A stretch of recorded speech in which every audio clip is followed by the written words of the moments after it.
Hey everyone. My name is Clara and I am the host of the Lady Audio podcast. Thank you for joining me today. There is a new tab on the Lady Audio website and it's for a couple of new services I am now offering. One is podcast editing and the other is song mixing.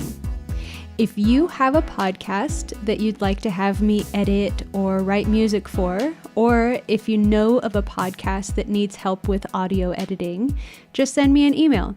My email address is clara@ladyaudio.com, and you can also visit the website for more information on that too. In regards to song mixing, again, all you have to do is just visit the website for some more info, and that's ladyaudio.com. And if you have any questions at all, just send me an email. My address, again, is clara@ladyaudio.com. And I'm also frequently on Twitter with the handle @ClaraEfrona. So go ahead and give me a follow there, and I look forward to hearing from you. All right. Now on to the interview. Thanks. Bye. Our guest this week is Kallie Marie. Kallie Marie is a producer, audio engineer, composer, educator, writer, and writes and produces music in her alternative industrial band, Explosives for Her Majesty. Kallie, welcome to the show and thank you for joining me. Thank you for having me. Yeah, you're welcome. I'm glad you took the time out of your day to join me today. Thanks. Not a problem at all. I'm excited to be here. Good. My first question is, how did you first get into audio and music production? Sure. So I first got started at community college sort of on accident. A friend of mine wanted to take some classes and wanted me to take them with her. So I went along and, she had sort of convinced me that this might be a good idea since I had a garage band at the time and, played a little bit of guitar and was just sort of getting into playing keyboards. And so, if you do this, you'll have more control over your sound and no one will be able to tell you what to sound like. So I went along and took the classes and I got really into it. I really, really enjoyed it and I was pretty good at it. And so I just kept going along with it. And, before I knew it, it had become like this whole other thing for me that was not separate from writing music, but just this whole other blend of science and art, and I was just completely obsessed with it. And then from there, I stuck with it in community college for, I guess, a year or two and got a certificate, and then I decided I wanted to keep going with it, so I transferred to school in England, the Leeds College of Music, where I did my bachelor's and my master's in it, so I could learn more. Great. And that's interesting that you were just talking about how the technology and the writing are kind of, intertwined. I had another guest that mentioned that same thing too. It's kind of part of the creative process. Yeah, very much so. What's the difference between pre-production and production? So pre-production is a really crucial part of any production, I think, is whether it's film or music, or anything really that you're involved in the creative process. And so as a producer working with a band, pre-production is important for me, at least the way I like to work, to sort of get to know, first of all, what their goals are creatively, what they want to sound like. Are there certain artists or certain records that they really admire and that they have sort of a vision for? How many songs are they planning on doing? What's the time frame that they want to get them done in? Is there like a strict time budget because they're going on tour, or is there no time budget? Other things too, like financial budget. What do they have to spend? What are they looking to do? And then other things like practical things like, what will the schedule be like for recording for everybody? Is everybody available, or do people have day jobs that we're going to have to work around? And aside from that, once the logistics are sort of worked out, what I like to do is spend time going to band practice to make sure that the arrangements of all the songs are ready, and that they're actually ready to go into the studio, so that everybody has their parts down perfectly, the arrangements are as tight as possible, the playing is as tight as possible, and then we can sort of go into the studio. And then on my end, I'm looking at things like I'll be planning what microphones are we going to use, what does the studio have available. I'll pick a studio based on their budget, but I'm also going to pick a studio that's going to have the things that are going to support their creative vision. So, if they're saying like we really want to work on analog and we really like that sound, then I'm going to be looking for something like that. But I'm also going to be looking for space. So if they're like we really want a big room sound, we want this sort of drum sound, then I'm going to be looking for studios that have spaces like that, and sort of plotting out my attack, as it were, and what things will get recorded what day, and talking to whatever engineer might be at that studio or assistant that we would be working with.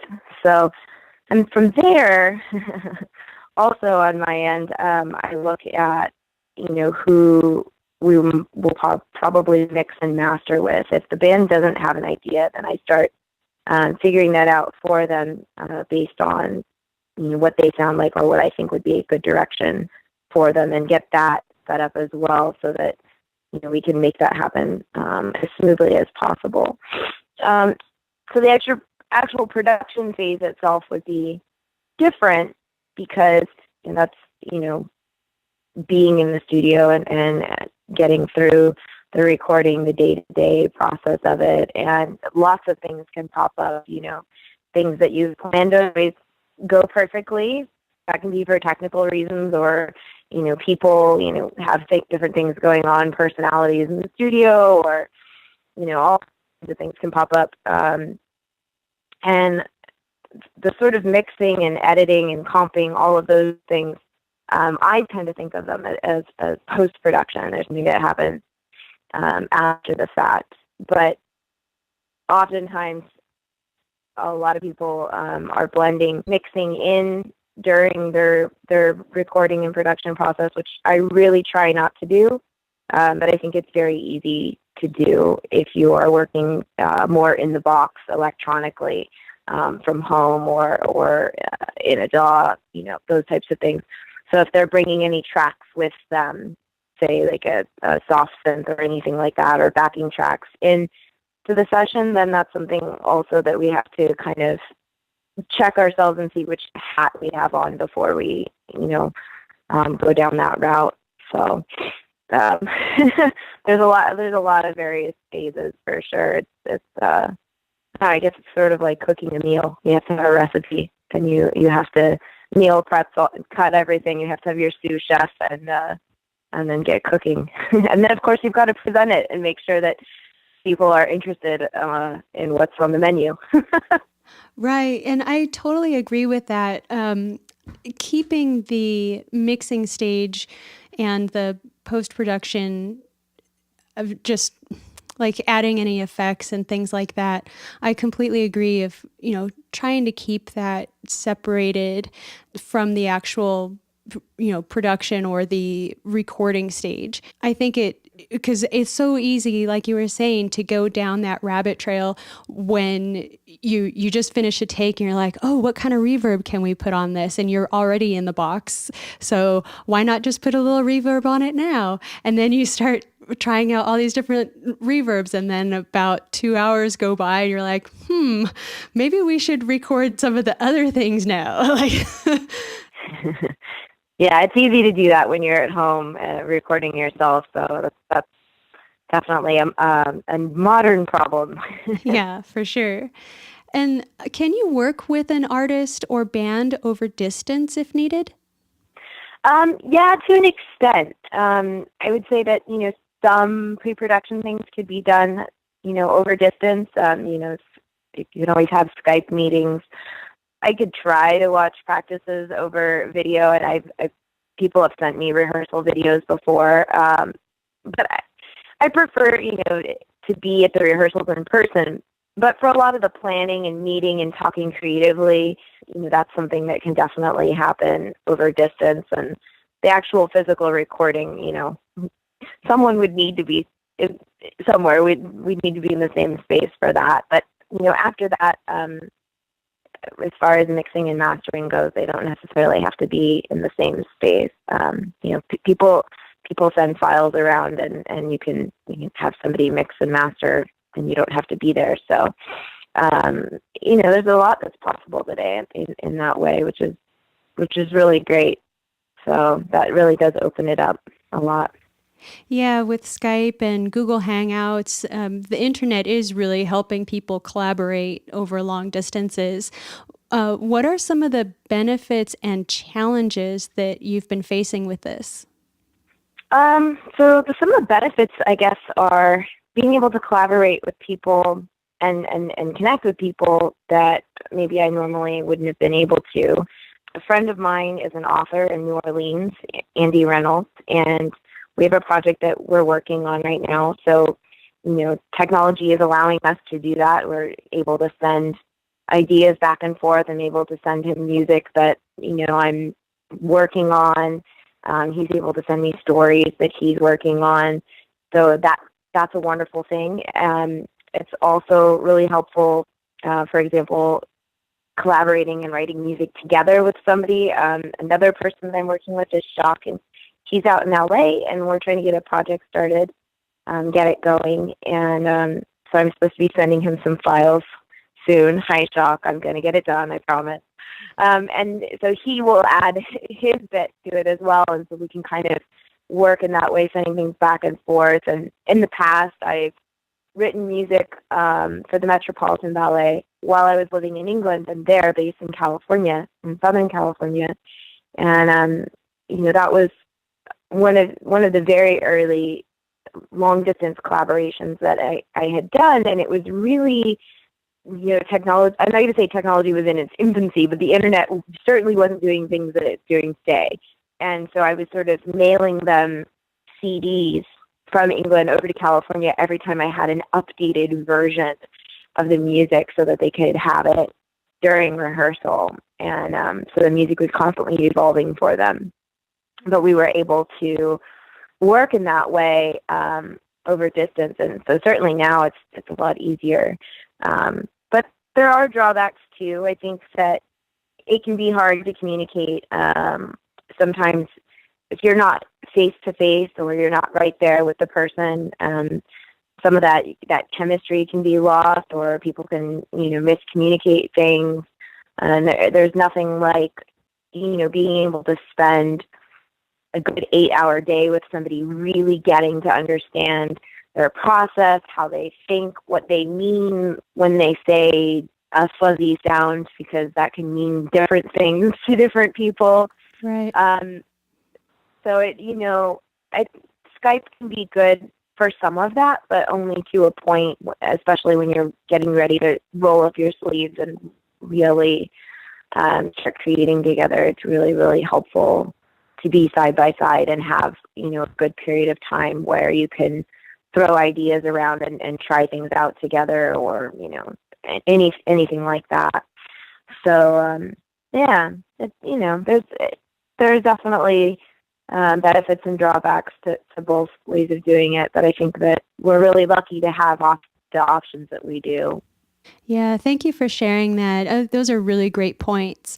I wanted to dive into a different topic now, and that is writing music for film. How do you choose what palette you'll use when you write music for film?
So if I'm trying to figure out what palette is right, it can come from a couple different places. I and the director of the film maybe have talked about the palette. Some directors, they have very specific things in mind. They know specifically what they want. They might even say like certain composers that they want, that they're looking for similar things to them, or favorite bands or something. And some of them won't. Some of them will be like, they picked me for a reason, because I'm similar to somebody they like already and they've seen my reel or something like that. So it will be something like that that's predetermined, or I may go off of visuals if I have them. I don't always have them. If I have visuals, then personally I will be influenced by sometimes pacing of the edits or the way it's shot.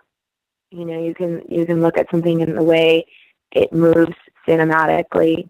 You start to kind of get a feeling of how the music might work, and it's really it's really weird to say that. Like, maybe people who don't do that don't get a feeling for it, but I feel like if I'm looking at something visually and I'm watching it progress and I understand what's happening in the narrative, then I'm already hearing things, and so that will influence the palette, as well as things like what kind of colors or what kind of aesthetic they've put into the film. And that's down to, everybody else who's working technically on the film, whether it's the DP or the people dealing with the color, or the editing.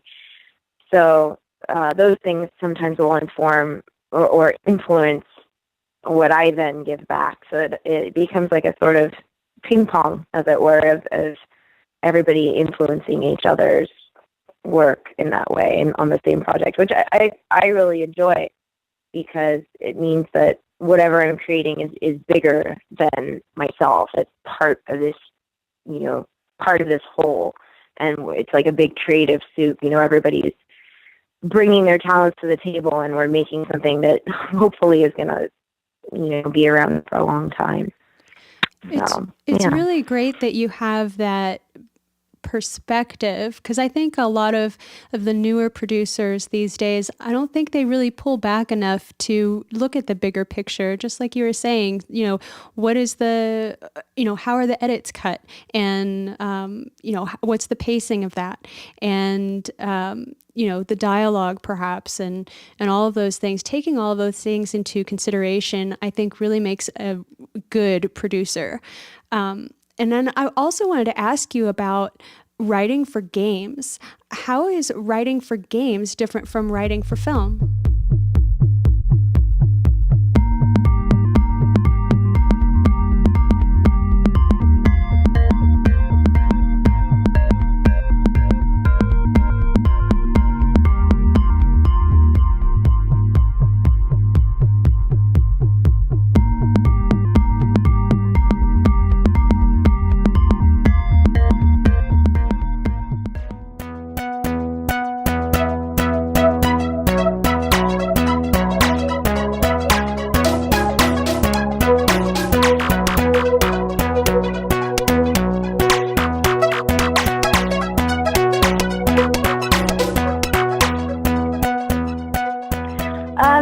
So writing for games can be very different from film, and sometimes they're very similar, but I guess it depends on the type of game.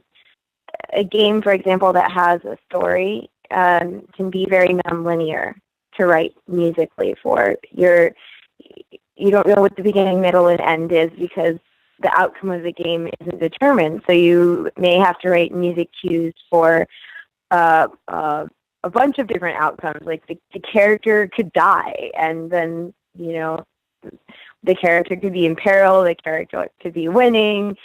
There needs to be music that can loop for a long time. Say it's a game where they're like exploring an area, and if you game at all, from experience, like it could be a game where you're like, I can't figure this part of the game out, and I'm stuck here, and so that music needs to like loop in a way that is still going to sound good. and not get annoying. Right. So that it's a much more non-linear way of having to think about writing, because there's always different outcomes that are possible if you're working on a game that has a story. Of course, there's other games that might just be platform or puzzle or something, and in that case, I would say it's more similar to writing like a song, because you're providing music that can loop, and it's a song. It's similar to a song, but it's going to be looped. So there might still be different outcomes that could happen to the player. They may lose or have to start over or something. But it's just a different kind of timeline, not for completion of the project, but timeline for how the music will move through the user's experience, as it were. Yeah, that's really a different take, because of all the different outcomes that you could have during playing a game. So, and you mentioned about ballet a little bit ago. How did you get started in writing for choreographers? Well, I got started writing for choreographers because I used to dance with the Metropolitan Ballet. I grew up dancing my whole life, and spent some time traveling and performing. And so when I was at the Leeds College of Music and working on my bachelor's, we had to have like a final year project, and I had always wanted to write music for dance, because basically since I was a kid, I used to just, listen to different types of music for hours, and then imagine like different types of things that might be going on stage, or visuals, lighting, and all kinds of things like that. And so, I never would have guessed in a million years as a kid that like somehow all these things that I liked would get smished together, and I would actually get to do them. So, when I was in community college, that's when I was dancing a lot and traveling, and I would spend a lot of time in rehearsals for different whatever ballet that the company was working on, and I would often have my headphones with me, and I would listen to at the time I remember listening to 9 Inch Nails' The Fragile. It had just come out, and I had my headphones on, and one of the songs came on, and I looked up, and a bunch of the girls that were in rehearsal were dancing, and everything that they did just synced up perfectly. And I sort of had like this moment of just like, oh my God, this is what I have to do with my life. Like, I have to make this happen at some point. Like, I want to do this. And so my first crack at it was that project that I did with them over a great distance. And once I moved to New York, I was very fortunate to meet a variety of people, as you do, but a variety of choreographers. And it became really, really rewarding to write music for them, because I feel that choreographers and dancers are so appreciative of music. I really feel like they listen differently, but not only that, they just really, really appreciate the music. So I was really, really fortunate to have written music for Warren Adams and Lonnie Landon and Bruce Massey. So it just, it was something that I think was chance almost, but hopefully I'll get to do more of it. And that's how I guess I sort of just kept going with it.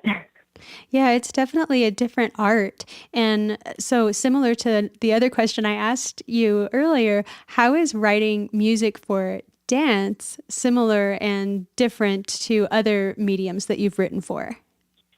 I feel like music for dance is really similar to music for film, because there may or may not be a narrative, which is, I guess, also in some ways true of video games, but I'm still dealing with visuals and aesthetics and, a mood and atmosphere.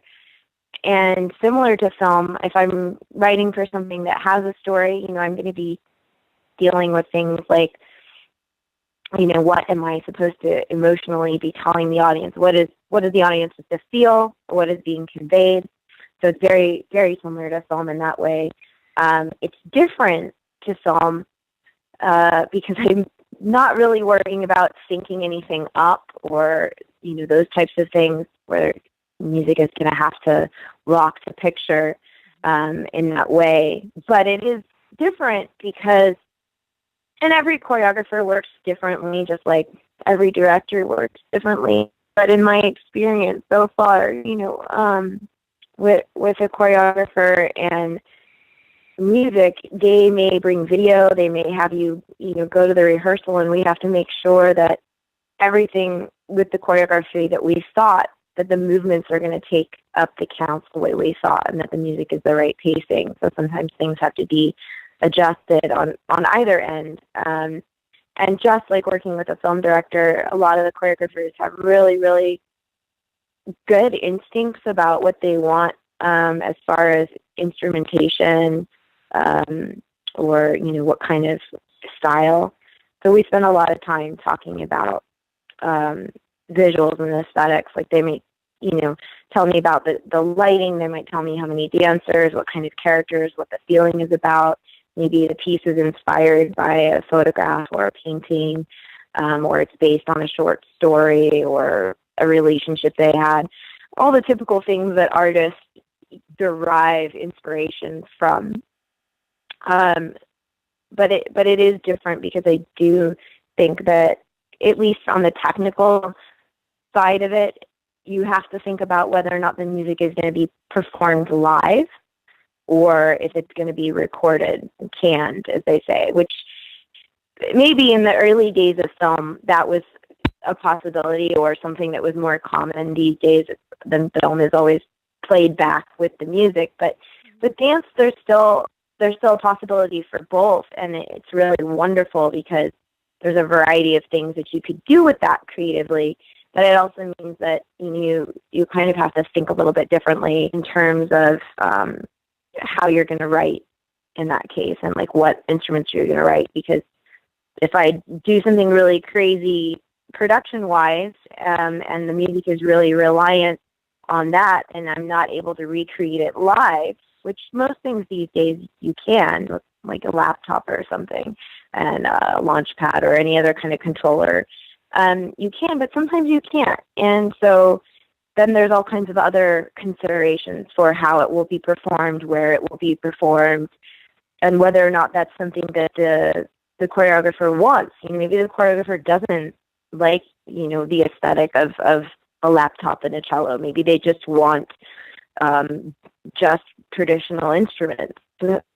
So you have to think about those things. And I know in the past when I wrote for the Metropolitan Ballet, I had to think long and hard about mixing, because if I panned things too wide, I had to realize that if that's a music cue that the dancer is dependent on, and it's on the other side of the stage, because the stereo field is so broad, because depending on how big the stage is, they might not hear it right away or at all.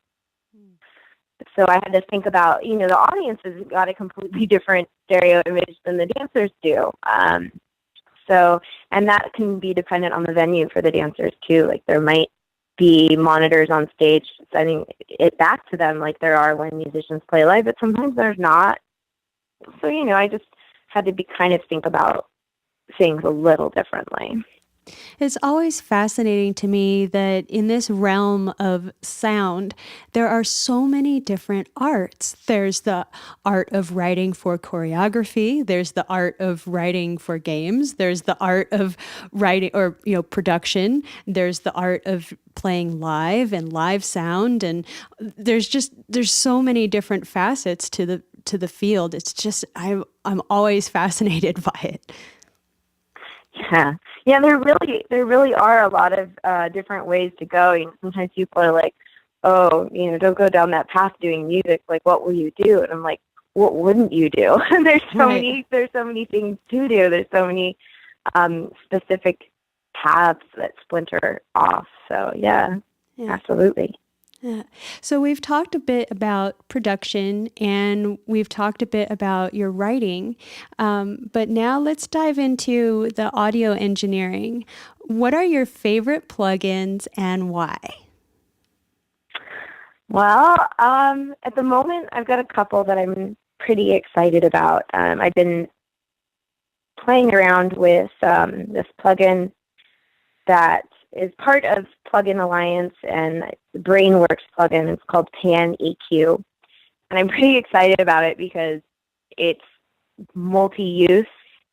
I guess I should explain a little bit about what it does first. It allows you to EQ something specifically within the stereo field without affecting everything else in the stereo field. Interesting. So, yeah, if I was recording drums, and let's say there was like a weird reverberant quality on one side of the kit, maybe like a sympathetic vibration or something, I could really zero in on that and try to EQ it without affecting everything else. So that's just like one way that it could be used. But if you're working in film or TV and you're doing field recording or boom operating, and afterwards they go back and listen to it, and there's like an air condition or car engine or something in the background that you don't want there, this could be really helpful for that as well.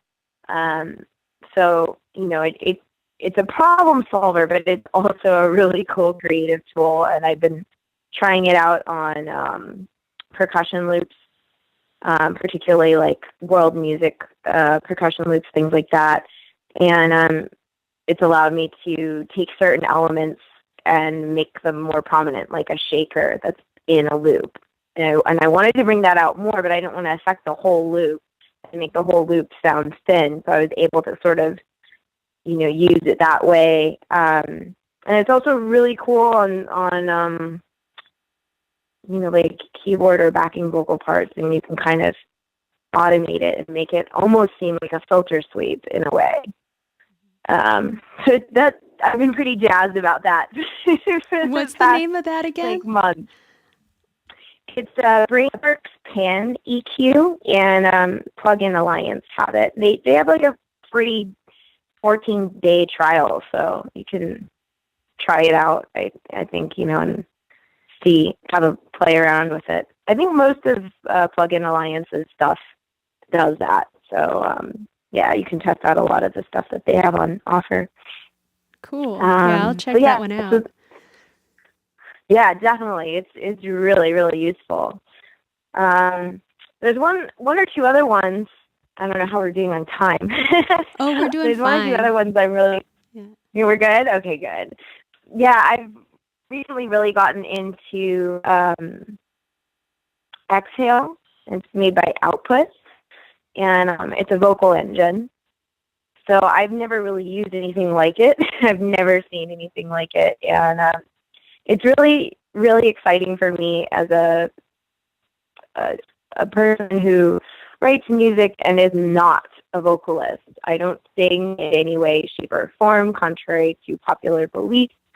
And so I don't often have a vocal element. And I can hire in a singer, or, when I'm working with my band, that's a totally different thing. But if I'm writing something for film or just my own instrumental solo work, I don't often have that sort of human element that comes from a vocal. And this plugin has sort of opened that up for me creatively. And rather than being like a sampled library of oohs and ahs and pitched up and down a MIDI keyboard, it's beyond that. It's way beyond that. They've taken all different kinds of vocal styles, and they've built this incredible plugin it's an engine. So there's processing that you can control, and there's some processing already on it, but you can really manipulate these vocals, and they have it set up so there are things that are sliced or looped that you can, tinker around so it will play back in lots of different ways, things that are rhythmic. So it's not just, a sampled library laid out on a keyboard. It's much more than that. And it's really powerful because you have the ability to change a lot of the parameters and add your own effects after the fact on top of that as well. So it's pretty fun. I'm really enjoying getting to play around with that. So I was just going to say that sounds like a lot of fun to play with. Yeah, it really is. It really is. I'm really excited to see what kind of sounds I can get out of it. Still, I'm just really starting to sink my teeth into it, but we'll see where we go. Cool. And just repeat the name of that one more time for me. I'm going to write it down. Sure. It's Exhale by Output. Okay. Got it. Cool. And any other plugins or? Well, it's not really a plugin, but it's sort of like a plugin. It's a Ableton Live, sort of like a session template. Okay. And it's called Colorbots, and it's made by Diego Stocco. I hope I'm saying that right. And it's a really, really interesting new piece of technology, and I think what he's done is really incredibly genius. You get a palette in a session built for Ableton Live, and the palettes are what he calls color bots, and it's based off of, let me see if I can remember this right, it's adaptive tonal processing. So rather than signal processing, it's tonal processing that is adaptive to the rhythmic elements that, you could have a percussive loop, for example. And so you can choose a variety of colors from this template that he's created, and it totally drastically changes the sound. But it also will change the sort of rhythmic feel of it. So I think that's really exciting, just because I've never really heard of this idea of adaptive tonal processing. And I'm really excited to, see what else he comes up with. But I've just been sort of getting into that as well. And I'm really excited about trying it out with various different, types of music and styles of music. So, yeah, it's really, really, I think, cutting edge, stuff that he's creating there. Yeah, and then you mentioned Ableton, and is this like one of the templates that comes with Ableton, or? No, it doesn't come with it. So he made the template, and then you can buy the template that has the palette of colors, as it were, that you can pick and choose from, and add them into whatever you're working on. So it's a session template, I guess, is the best way of explaining that you can buy and download. Yeah. Cool. And then speaking of Ableton, what's your favorite DAW, and what is it about it that you like? Ooh, so it's really hard for me to play favorites with these, because I use a couple of them. I use Pro Tools, I use Ableton, I use Reason. I actually even use a couple apps that are not quite DAWs, but they're little, I don't know, they're little environments. And so I guess it really just depends on what I'm working on, what DAW I will pick. And I use them all differently for different things. So, for example, if I have to do a lot of editing and or recording of real live instruments, I'm going to go to Pro Tools. Like, hands down, I know that it has the robust editing features and tools that I need. But if I'm trying to write, I will go to Ableton or Reason sometimes, oftentimes. Ableton allows me to work quickly, which I really like, and I feel like there's no fuss. Like, things usually work for me. Plugins, everything just loads up. I can get going. And I really enjoy the Ableton environment, even though I suspect I'm not using it the way I'm meant to, because I don't spend a lot of time in the sort of clipped view. I'm like a little dinosaur. I keep going back to the other view because I like, the linear way of writing music still. Or Reason, and Reason forces me to write differently as well. It was one of the earlier DAWs that I worked with. I actually started with Digital Performer a long time ago, and then moved on to Reason. And Reason, I think, sometimes really forces me to think more about the parts that I'm writing and less about the sounds. I still think that Reason allows me to create really great original sounds, but for some reason, I don't know if it's the way it's laid out, but I feel when I write in that, I'm much more focused on the parts themselves, just the actual development of the theme or whatever. And I have no idea why that is. Just it forces me to, and I think that's just the way it looks in the software for some reason, maybe. So yeah, those are my three favorite to use, and I just use them all differently. But in the end, everything goes back into Pro Tools if I'm adding any live instruments. Usually, if I write something in Ableton or Reason, like for example, all the stuff I did with or have done with explosives for Her Majesty.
both of those albums, any softest parts or song structure got built out in Ableton or Reason, at least on my behalf. I know that my songwriting partner in that, Dan Adams, he uses Logic. So when he will have got the pieces, he will have taken everything that I did and dumped it into Logic. So we have like an all-DAW mashup going on.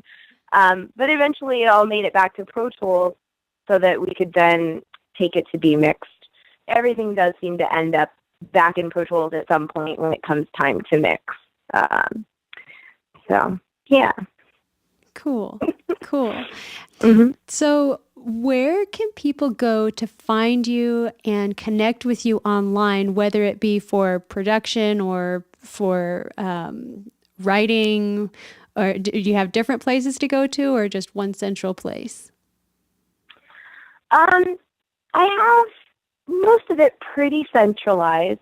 I have my website, which is www.kalliemarie.com, and that has, my reel and a contact me page, so people can reach out if they are interested in collaborating or, hiring me for something, anything they're interested in working on. I'm always curious.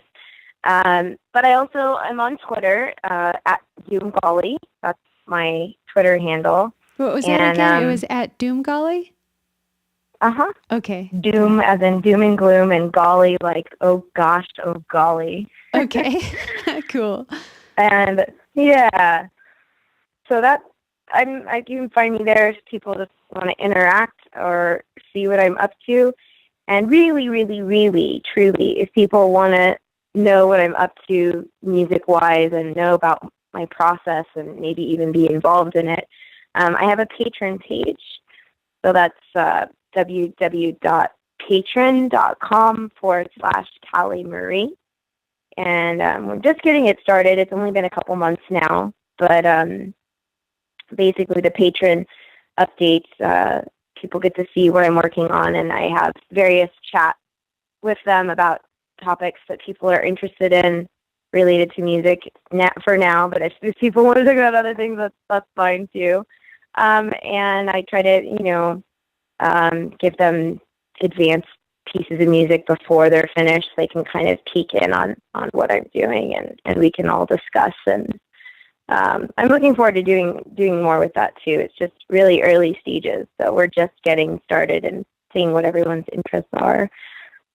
And other than that, I mean, I have a SoundCloud, and there's a Facebook for Explosives for Her Majesty, and Explosives for Her Majesty also has a Tumblr and a Bandcamp.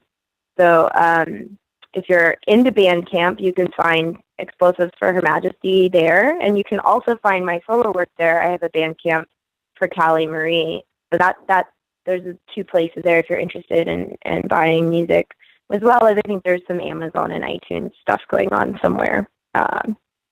But if you're into Bandcamp, and I highly recommend it to a lot of people, you can always go there too. And I think that's all the things on the internet. Excellent. So you're out there and you're active. That was my experience when we were chatting on Twitter, and that Go Girls chat. I really like that every week. I haven't been able to attend for the past couple of weeks because I was moving, but that's an excellent little chat. But yeah, well, I just wanted to thank you for being on the show, and I really appreciate you taking the time to join me. No problem. Thank you. Thank you for having me. Another special thank you to Kallie Marie for joining me for this week's Lady Audio podcast. You'll find the link to her website, kalliemarie.com, in the show notes. If you haven't subscribed to the Lady Audio podcast yet, you may do so by visiting ladyaudio.com. From there, you'll find the links to subscribe on YouTube, Podbean, and iTunes, and you can also join my email list there. Thank you so much for listening to this week's show, and we'll talk to you next week. Thanks. Bye.